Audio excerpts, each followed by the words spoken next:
దేవుని పరిశుద్ధ నామాన స్తుతి కలుగునుగాక. దైవ వాక్కు అనే డైలీ కార్యక్రమానికి ప్రేమతో మిమ్మల్ని ఆహ్వానిస్తూ ఉన్నా. దేవుని కృపాక్షేమములు, దేవుని యొక్క ఆశీర్వాదములు మీరు మీ కుటుంబం పొందుకొని దినదినము ఫలించాలని వర్ధిల్లాలని దేవుని సేవకునుగా ఆశిస్తూ ప్రార్థిస్తూ ఉన్నాను. ప్రభువు మిమ్మల్ని దీవించునుగాక. ఆమె ఈరోజు వాక్యము నిమిత్తం ఎఫెసీయులకు రాసిన పత్రిక 5వ అధ్యాయం 5వ వచనాన్ని మనం చదువుదాం. వ్యభిచారి అయినను, అపవిత్రుడైనను, విగ్రహారాధికుడై ఉన్న లోబి అయినను క్రీస్తు యొక్కయు దేవుని యొక్కయు రాజ్యమునకు హక్కుదారుడు కాడను సంగతి మీకు నిశ్చయముగా తెలియను అన్నాడు. పౌలు గారు ఎక్కువ దేవుని రాజ్యం కోసం మాట్లాడుతూ ఆయన ఎప్పుడు ఏం మాట్లాడతారంటే, నిశ్చయముగా రాస్తున్నాను, నిశ్చయముగా మీకు తెలియపరుస్తున్నాను, నిశ్చయముగా ఇలా నిశ్చయము అని పదం ఉపయోగిస్తారండి ఎక్కువ దేవుని రాజ్యం కోసం. నిశ్చయముగా మీరు దేవుని రాజ్యంలో ప్రవేశింపనేరని అలా మాట్లాడతారు. ఇక్కడ కూడా అంటున్నారు, నిశ్చయముగా మీకు తెలుసు. ఏంటి తెలుసు? దేవుని రాజ్యంలో హక్కుదారులుగా ఉండరు వీళ్ళు. ఎవరుండరు అంటే వ్యభిచారతనము, అపవిత్రత, విగ్రహారాధన అయిన లోభత్వం, వీళ్ళు దేవుని రాజ్యంలో హక్కుదారులు కారంట. అంటే కొన్నిసార్లు మనం అనుకుంటాం, ఇది చేయకూడదని ఎక్కడుంది, ఇది ఎందుకు చేయకూడదు అంటూ ఉంటాం. మరి దేవుని రాజ్యంలో మనం ప్రవేశించాలంటే ఇలాంటి వాటిని మనం విడిచిపెట్టాలంట.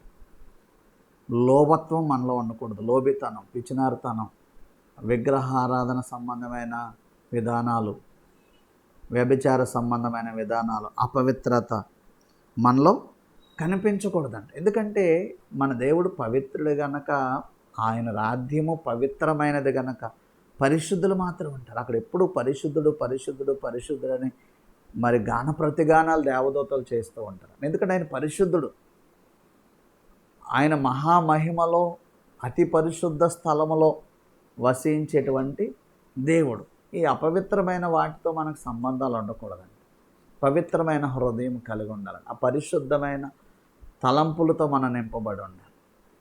దేవుని రాజ్యం వెళ్ళాలనే కదా మనం ఎంత భక్తి చేసేది. ప్రతి మనిషి యొక్క ఆశ ఏంటంటే, ఈ లోకాన్ని వదిలిన మరుక్షణం నేను దేవుని రాజ్యంలో ప్రవేశించాలి, దేవుని యొక్క సన్నిధిలో ప్రవేశించాలంటాం.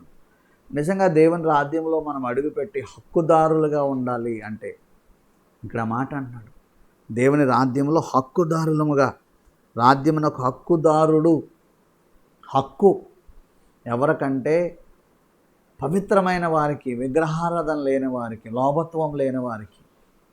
ఆమె నిశ్చయముగా దేవుని యొక్క పవిత్రత నీలో నాలో ఉండాలండి. పరిశుద్ధత నీలో నాలో ఉండాలి.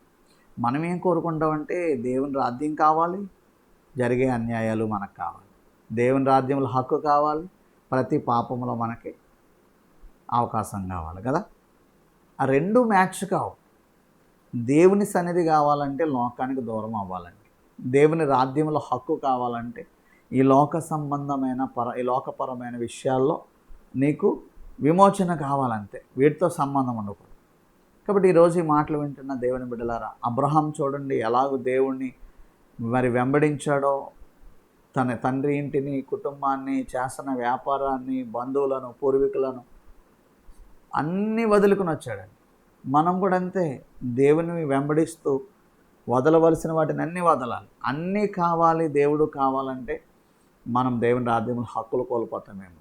అలా కాదు, కానీ వదలవలసిన వాటిని మనము విడవగలగాలి, దేవుని రాజ్యంలో హక్కు సంపాదించుకోవాలి. అది చాలా ప్రాముఖ్యం. కాబట్టి వీటిని వదిలిపెట్టేద్దాం, పరిశుద్ధంగా బ్రతకడానికి మనం ప్రయత్నం చేద్దాం. ఆ క్రీస్తు రక్తంలో కడగబడి దేవుని పరిశుద్ధత మనం అనుభవిద్దాం.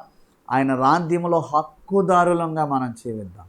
పరలోకపు హక్కుదారులుగా మనం జీవిద్దాం. అట్టి కృప దేవుడు మనందరికీ దయచేయనుగాక. ఆమె తండ్రి, కుమార, పరిశుద్ధాత్మ త్రియేక దేవుని కృప, దైవ వాక్కు కార్యక్రమం వీక్షించే ప్రతి ఒక్కరికి నిరంతరము తోడై కాపాడునుగాక.